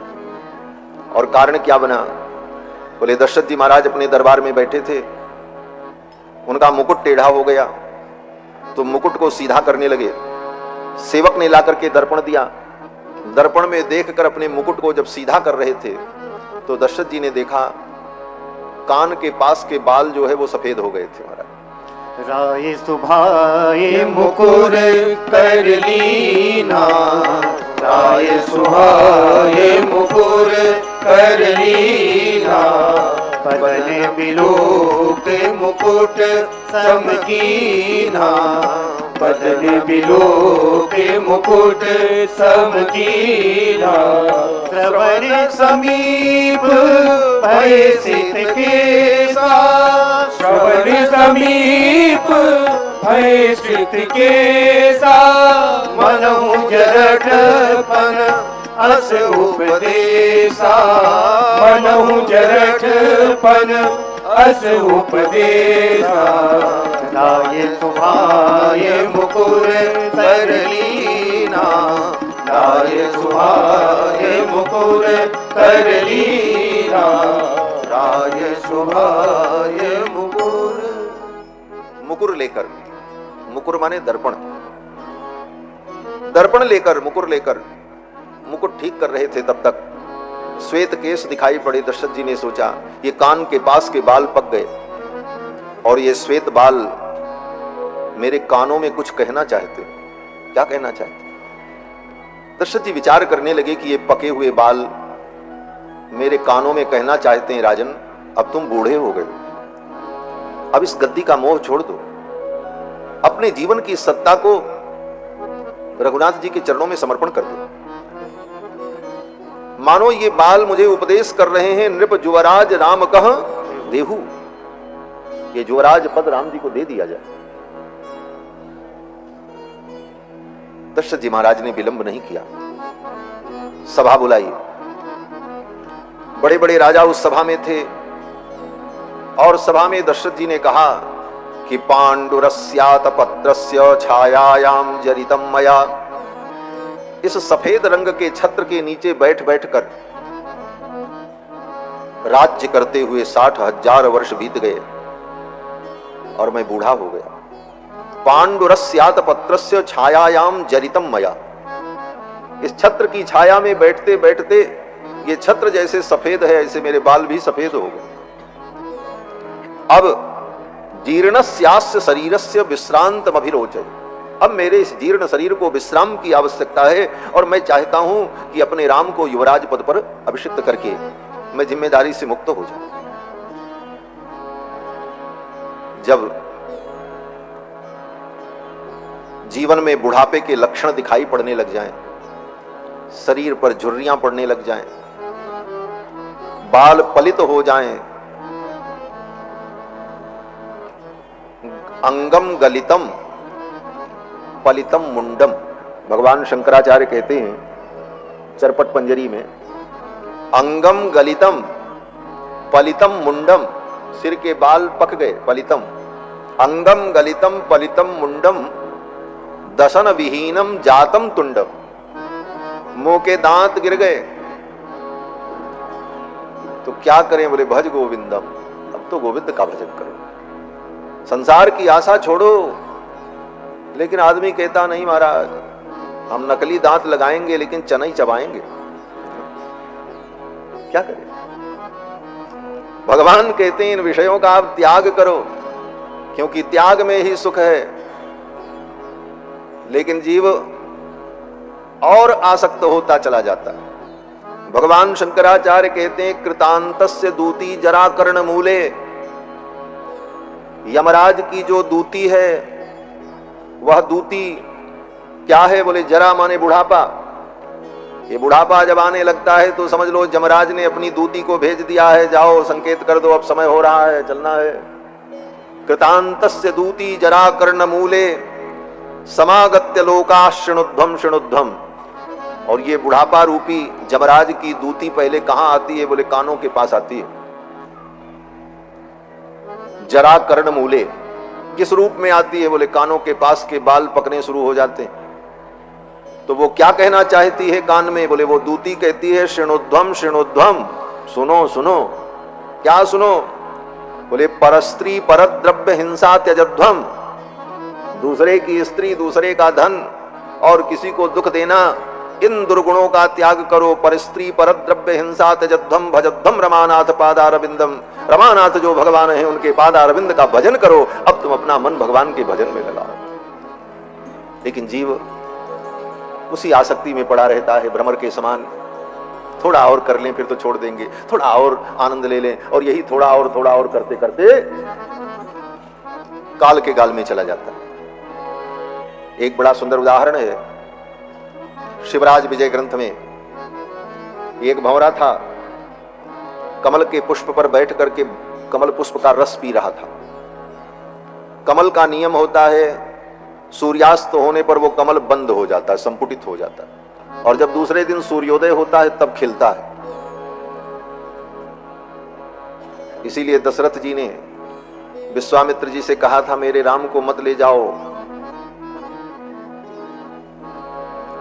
69 वर्षों में रामो राजीव लोचना। मेरे राम राजीव लोचन है, कमल लोचन है। तो संकेत में मानो दशरथ जी कहना चाहते थे जैसे कमल सायंकाल बंद हो जाता है और सूर्योदय होने पर खिलता है, उसी तरह हमारे राम के नेत्र कमल के समान हैं। सायंकाल होते ही इनको नींद आ जाती है, तो बालक हैं, इनकी आंखें बंद हो जाती हैं, और जब सूर्योदय होता है तब इनकी आंख खुलती है। तो आप इनको ले भी जाओगे, रात्रि में राक्षस आएंगे तो राम जी तो सोते रहेंगे, तो आपका तो काम होगा नहीं। ये बालक हैं, इनको आप न ले जाओ। बड़ी भावपूर्ण व्याख्या गोविंदराज स्वामी जी ने की है रामो राजीव लोचना। तो कमल जो होता है वो सूर्यास्त होने पर बंद हो जाता है और सूर्योदय होने पर खिलता है। एक भंवरा कमल पर बैठ करके रस पी रहा था। पीते पीते सायंकाल की बेला हो गई, कमल पुष्प बंद होने वाला था। उसने सोचा थोड़ा और रस पी लें, थोड़ा और रस पी लें। जो अभी हम कह रहे थे कि व्यक्ति सोचता है चलो थोड़ा और रस ले लें दुनिया का, फिर तो छोड़ना ही है। वो भंवरा इसी लालच में पड़ा रहा, थोड़ा रस और पी लें, थोड़ा रस और पी लें। तब तक सूर्यास्त हुआ और कमल बंद हो गया। कमल संपुटित हुआ तो भंवरा उसी में बंद हो गया। अब वो निकले कैसे? यद्यपि भंवरे के अंदर इतनी क्षमता होती है कि वो लकड़ी में भी छेद कर देता है, काष्ठ में भी खुर्र खुर्र करके काट काट करके छेद कर देता है। तो कमल पुष्प की वो कमल कोश कितना कोमल है, भंवरा चाहे तो उसे काट करके बाहर निकल सकता है। लेकिन भंवरे ने सोचा अगर इस कमल पुष्प को काट करके हम निकलेंगे तो कल तो ये पुष्प सूख जाएगा, फिर इसका रस मैं कहां पी पाऊंगा। इसलिए सोचा चलो कोई बात नहीं, रात भर की तो बात है, सवेरे ये कमल खिलेगा फिर मैं उड़ जाऊंगा। रात्रिर गमिष्यति भविष्यति सुप्रभातम भास्वानुदेश्यति हसिष्यति पंकजश्री इत्थम विचिंतयति कोश गति द्विरेफे। उस कमल के अंदर बैठा बैठा वो भंवरा सोच रहा था। रात बीती, सवेरा हो और सूर्योदय हो, कमल खिले, तब तक हाथियों का झुंड उस सरोवर में आ गया और एक गजराज ने अपनी सूंड से उस कमल पुष्प को उखाड़ा और खा गया। उस कमल के सहित वो भंवरा गजराज के पेट में चला गया, काल कमलित हो गया। यही जीव की गति है। जीव सोचता है संसार के थोड़े और रस को ले लें, थोड़ा और रस ले लें, फिर तो छोड़ना है, फिर तो छोड़ना ही है। अब क्या है, अब तो जीवन अंतिम समय में कहते रहते हैं, लेकिन मोह के कारण हम उसे छोड़ नहीं पाते और यही करते करते आय अचानक काल डटा, अचानक काल आ जाता है और फिर हम कुछ भी नहीं सोच पाते, अपने कल्याण का उपाय भी नहीं कर पाते और अचानक यहां से यात्रा बन जाती। तो कहते हैं कि दशरथ जी महाराज ने विचार किया क्यों न मैं अपना राज्य अपने राम को सौंप दूं और घोषणा कर दी, यौवराज्ये नियोक्तास्मि प्रातः पुरुष पुंगवम। कल प्रातः काल ही मैं अपने राम को युवराज पद पर अभिषिक्त कर दूं। इतना बड़ा निर्णय। कल प्रातः काल ही राम जी को राजा बनाना है, बहुत बड़ी तैयारी करनी पड़ेगी। लेकिन दशरथ जी महाराज ने कहा अच्छे काम में विलंब नहीं करना, सुबह से शीघ्रम। सच पूछो तो दशरथ जी महाराज से थोड़ी सी भूल हो गई और शीघ्रता करनी चाहिए थी। क्या शीघ्रता? बोले इसी समय राम का मैं राज्याभिषेक करूं। काल करे सो आज कर, आज करे सो अब। और उसी समय राम जी को बुला करके करना क्या था? दशरथ जी को केवल घोषणा ही तो करनी थी। गुरुदेव वशिष्ठ वहीं बैठे थे दरबार में, चंदन पुष्प अक्षत की कमी नहीं थी, राजाधिराज है, तुरंत सब व्यवस्था होती और तुरंत राम जी को बैठा करके तिलक हो जाता, वशिष्ठ जी मंत्र पढ़ देते, फिर उत्सव अपना होता रहता। 10 दिनों तक 15 दिनों तक महोत्सव मनाया जाता, कोई दिक्कत नहीं। दशरथ जी ने कहा कल यौवराज्ये नियोक्तास्मि प्रातः पुरुष पुंगवम। कल प्रातः काल में अपने राम को युवराज पद पर अभिषिक्त करूंगा। भवंतो मेनु मन्यन्ताम। अपनी सभा में बैठे हुए उन राजाओं से, मंत्रियों से दशरथ जी ने कहा आप लोग क्या कहते हैं इस विषय में, आपका क्या अनुमोदन है? तो प्रजा के लोगों ने कहा महाराज आपने तो हमारे मन की बात कह दी। अनेक वर्ष सहस्रो वृद्धस्तमसि पार्थिव। प्रजा के लोगों ने कहा कि महाराज अनेक वर्ष सहस्रो वृद्धस्तमसि पार्थिव, हे राजन अब आप बूढ़े हो गए, इसलिए आप तो अब विश्राम करो। सरामम युवराजानम अभिसंचस्व पार्थिवम। और राम जी को राजा आप बना दो और अब आप आराम करो क्योंकि आप बहुत बूढ़े हो गए। यही सुनना बाकी था दशरथ जी को। ये केवल दशरथ जी की कथा नहीं है, हमारी आपकी कथा है। हम ही आप दशरथ हैं। दशरथ, रथ क्या होता है? बोले रथ का मतलब जो हमें लेकर के जाता है। हम गंतव्य तक रथ से, सवारी से जाते हैं। और दशरथ, दशरथ का मतलब हमारे शरीर में जो 10 इंद्रियां हैं, 5 ज्ञानेंद्रियां, 5 कर्मेंद्रियां, यही 10 इंद्रियां रथ हैं और इन्हीं इंद्रियों के रथ पर बैठकर हम विषयों का भोग करने के लिए चलते रहते हैं, प्रवृत्त होते रहते हैं। अपने इस जीवन की सत्ता को समय रहते राम के चरणों में समर्पित कर दो।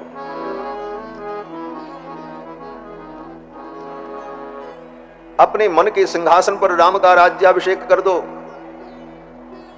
लेकिन व्यक्ति संसार में ही लगा रहता है।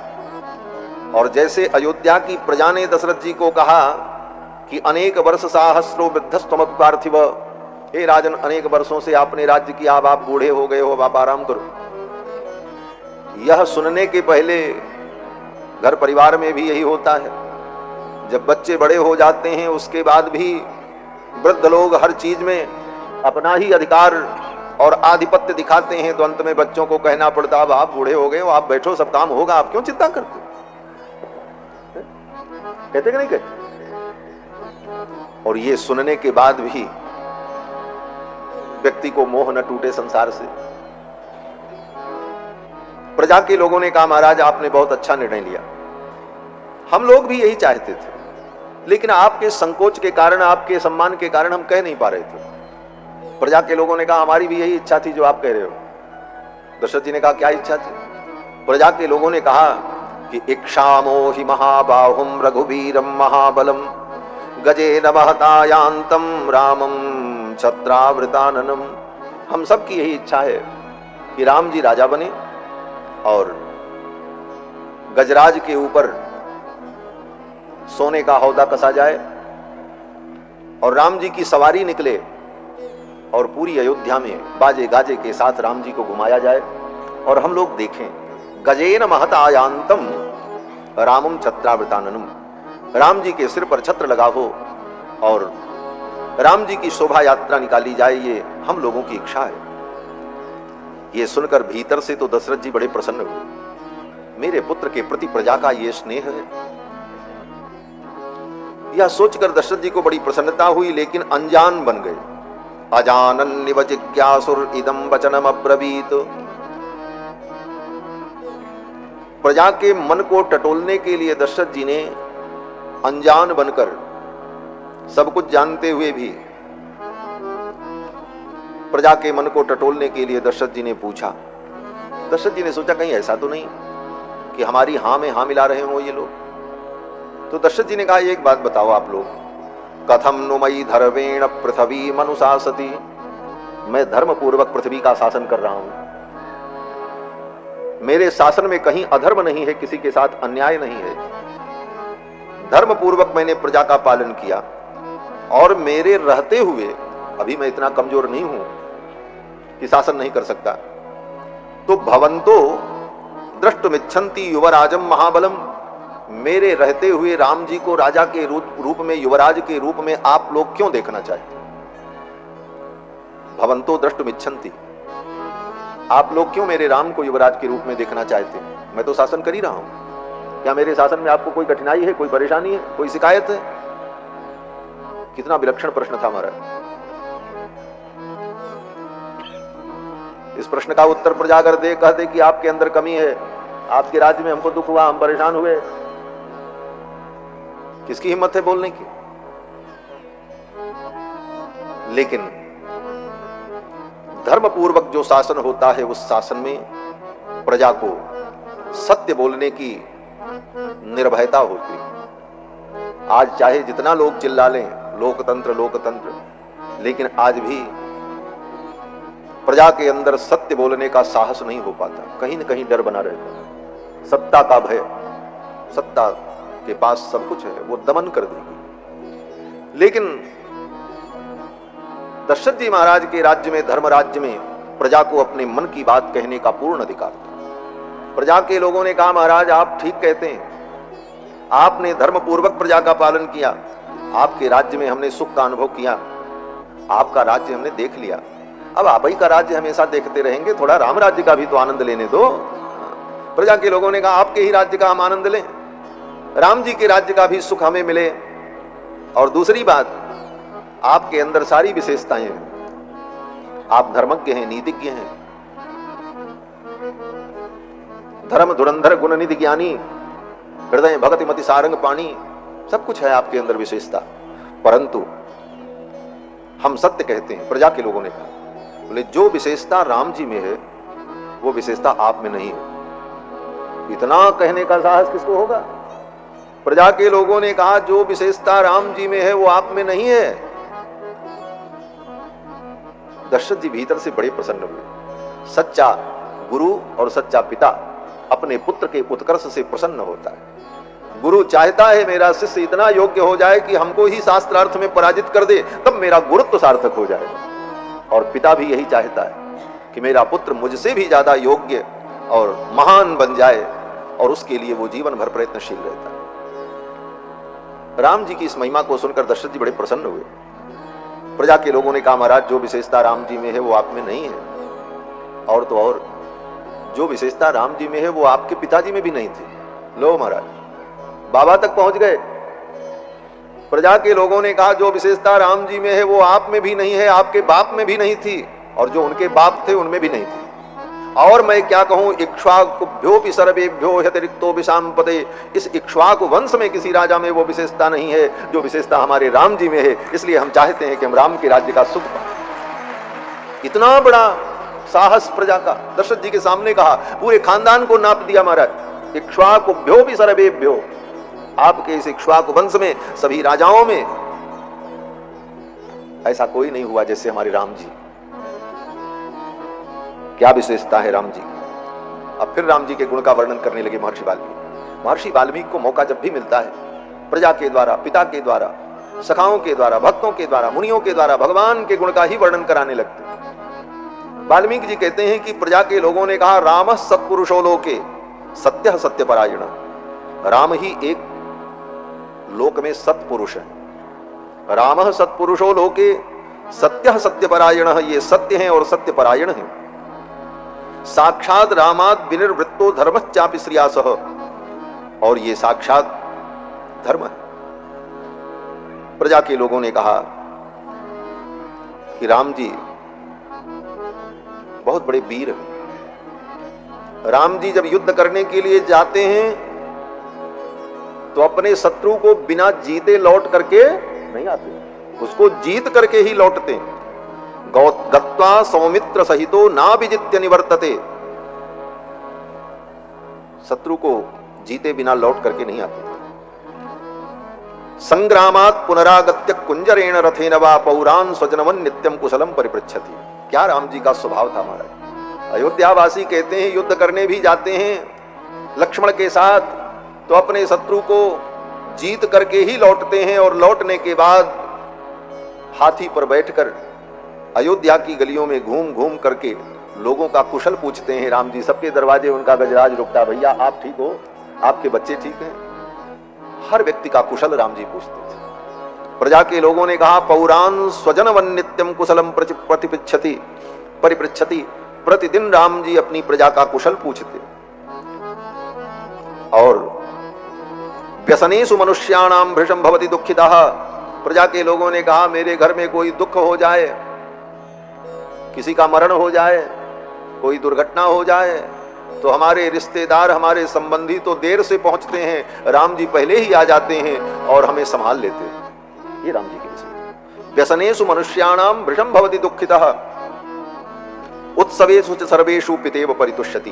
प्रजा के लोगों ने कहा कि हमारे घर में कोई उत्सव हो, बेटी का ब्याह हो, बेटा का ब्याह हो, कोई मंगल महोत्सव हो, तो राम जी सबसे पहले पहुंच जाते हैं और सारी व्यवस्था संभाल लेते हैं। जैसे घर में कोई अभिभावक हो उसी प्रकार राम जी खड़े हो जाते हैं और हमारे सारे मंगल कार्य संपन्न हो जाते हैं। प्रजा के लोगों ने कहा कि सक्तस्त्रैलोक्यमप्येष भोक्तिम भोक्तुम किम नु महीमिमाम। हे राजन, ये धरती क्या है। राम सारी त्रिलोकी पर शासन करने वाले हैं। क्यों? बोले नास्य क्रोध प्रसादश्च निरर्थोस्ति कदाचन। प्रजा के लोगों ने कहा, राम जी का क्रोध और राम जी की कृपा ये कभी निरर्थक नहीं होती, इसलिए ये त्रिलोकी पर शासन करने की योग्यता रखते हैं। इस श्लोक में महर्षि वाल्मीकि ने भगवान के परत्व का, ईश्वरत्व का प्रतिपादन किया। किस प्रकार से?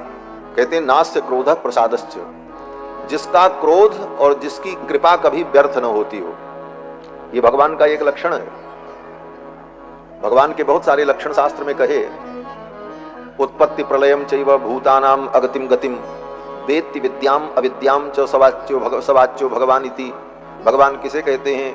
तो एक परिभाषा बताई, उत्पत्ति प्रलयम चैव भूतानाम अगतिम गतिम, जो संपूर्ण सृष्टि को उत्पन्न करें, पालन करें, प्रलय करें, समस्त जीवों की गति को, उसके कर्म के फल को जो हर क्षण जानते रहते हैं। भूतानाम अगतिम गतिम वेत्ति विद्याम अविद्याम च, जो विद्या और अविद्या को भी जानते हैं। सब वाच्यो भगवान इति, वो भगवान शब्द के द्वारा वाच्य होते हैं। एक परिभाषा बताई। दूसरी परिभाषा बताई, ज्ञान शक्ति बल ऐश्वर्य वीर तेजांश शेषतः भगवत शब्द वाच्यानि बिना हेरि गुणादि। ज्ञान शक्ति बल ऐश्वर्य वीर्य तेज, ये 6 गुण जिसके अंदर परिपूर्ण रूप से विद्यमान हो उसको भगवान कहते हैं। और भी परिभाषा बताई, जो श्री का पति हो वो भगवान, श्रीश्चते लक्ष्मीश्च पत्न्यौ, ये भी भगवान की परिभाषा है जो कुछ देर पहले भी प्रसंग में आया था। लेकिन यहां एक नई परिभाषा अयोध्यावासी दे रहे हैं। भगवान कौन? कहते हैं जिसका क्रोध और जिसकी कृपा कभी व्यर्थ न हो।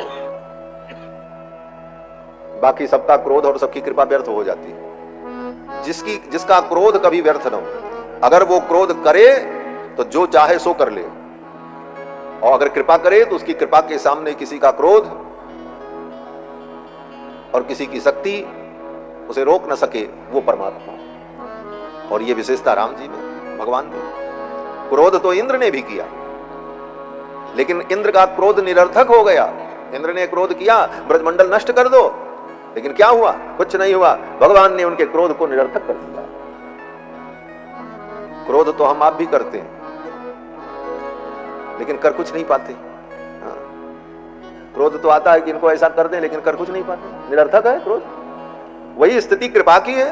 किसी को दुखी देखकर मन में बहुत होता है कि इनके ऊपर हम कृपा करें, इनका कुछ कल्याण करें, लेकिन सामर्थ्य ही नहीं। तो जीव की कृपा और क्रोध दोनों निरर्थक हो जाता है।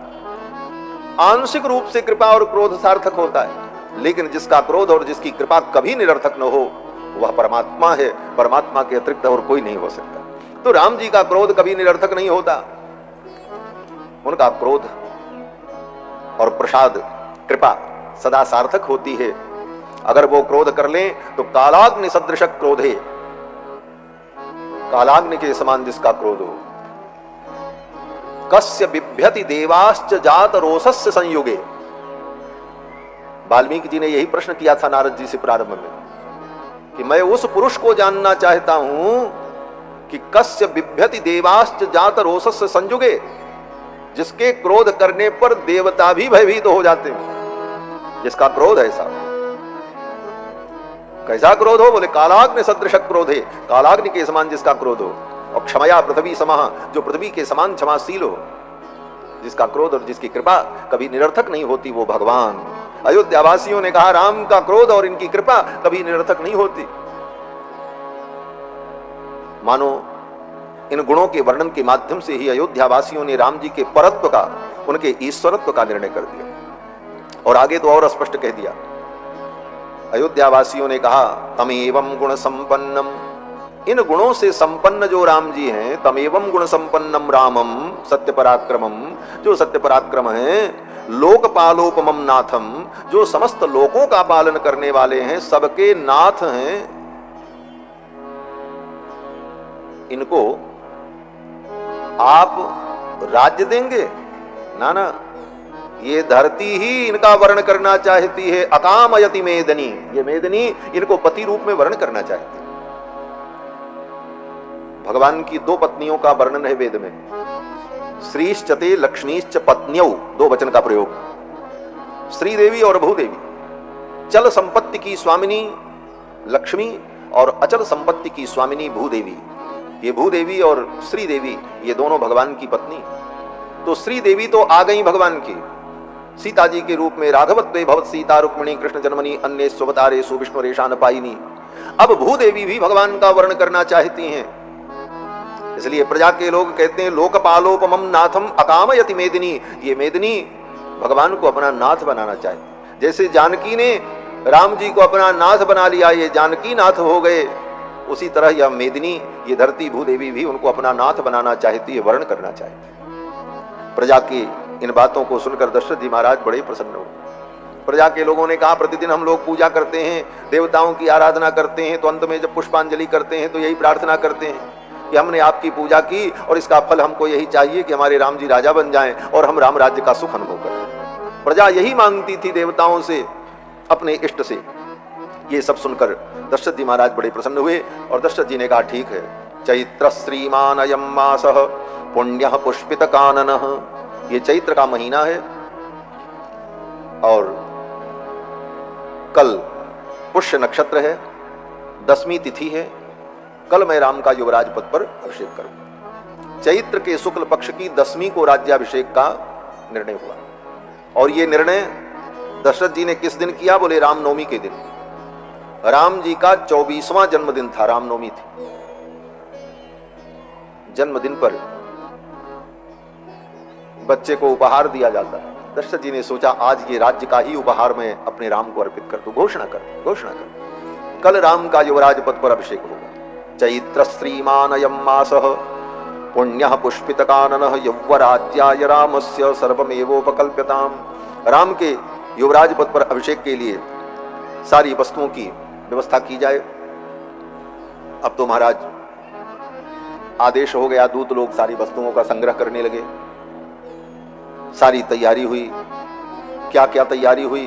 बोले शुक्लमाल्यानि लाजाश्च पृथक्ष मधुसर्पिषी, श्वेत पुष्पों की मालाएं, लाजा, मधुसर्पिषी, घी और मधु, और अहतानि च भासांसी रथम सर्वायुधान्यपि, नूतन नवीन वस्त्र, आयुधों से युक्त रथ, चामर व्यजने चोभे ध्वजम छत्रम च पांडुरम, चामर ध्वज, श्वेत रंग का छत्र, और अभिषेक के लिए स्वर्ण कलश और अनेक वस्तुएं जो अभिषेक में लगती हैं, उन सारी वस्तुओं का संग्रह प्रारंभ हुआ। तैयारी होने लगी। दशरथ जी महाराज ने कहा मैं अपने पुत्र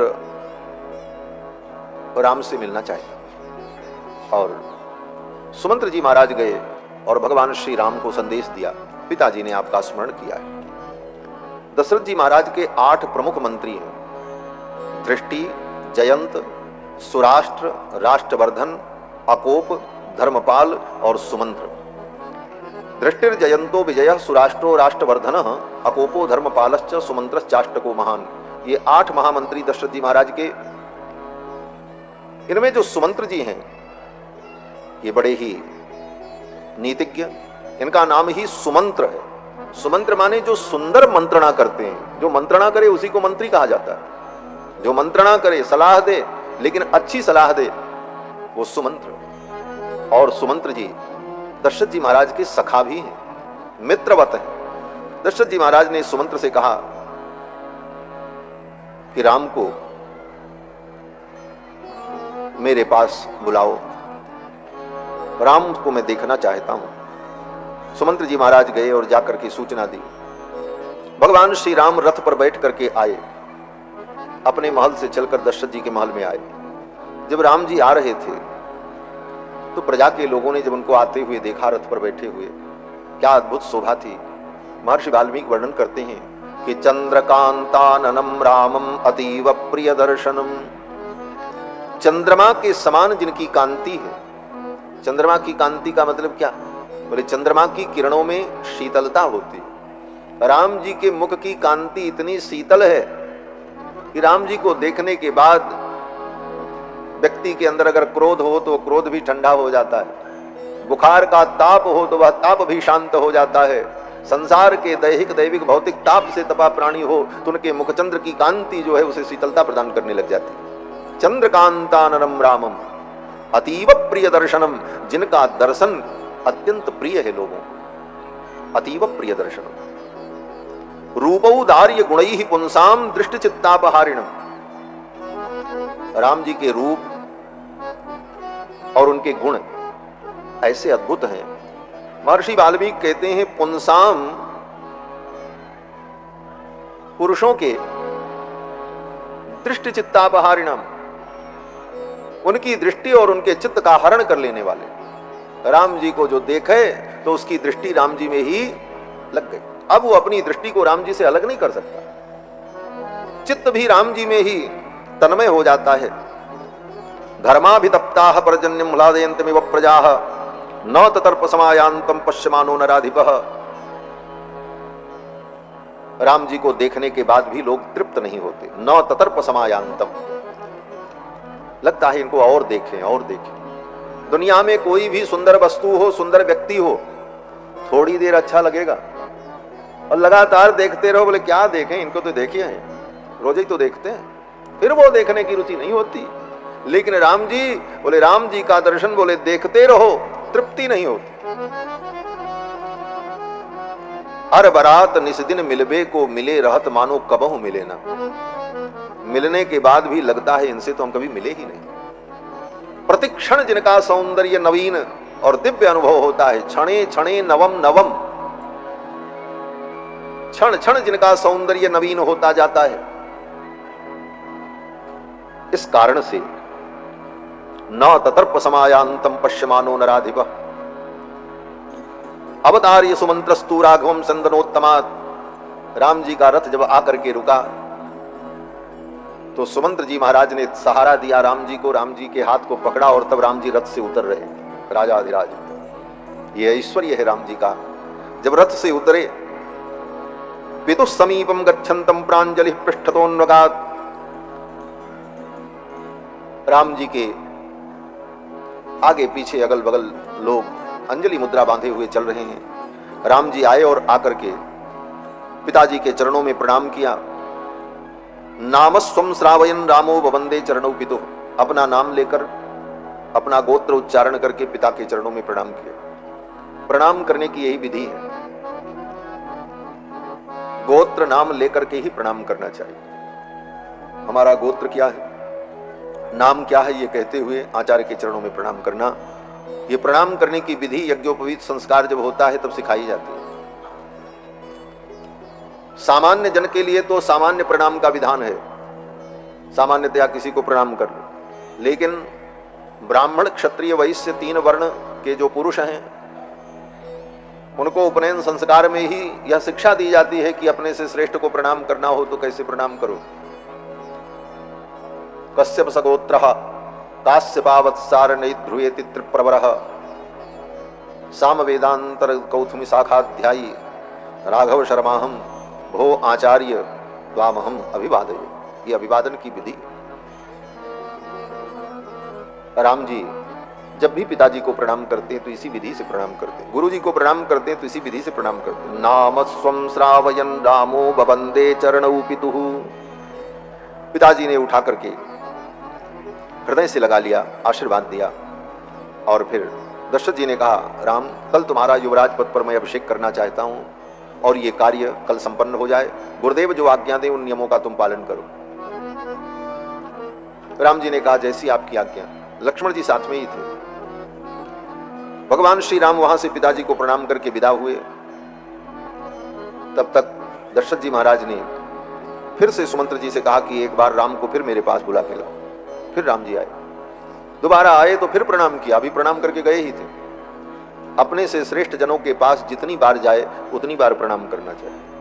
प्रणाम करने से 4 चीजें बिना प्रयास के ही प्राप्त हो जाती हैं। अभिवादनशीलस्य नित्यं वृद्धोपसेविनः चत्वारि तस्य वर्धन्ते आयुर्विद्या यशो बलम। आयु, विद्या, यश और बल की वृद्धि होती। राम जी ने प्रणाम किया और दशरथ जी ने कहा, राम मैं चाहता हूं कि कल तुम्हारा अभिषेक हो जाए। मेरे जीवन का कोई ठिकाना नहीं है। रात्रि में मुझे ठीक से नींद नहीं आती और नींद आती है तो बहुत भयंकर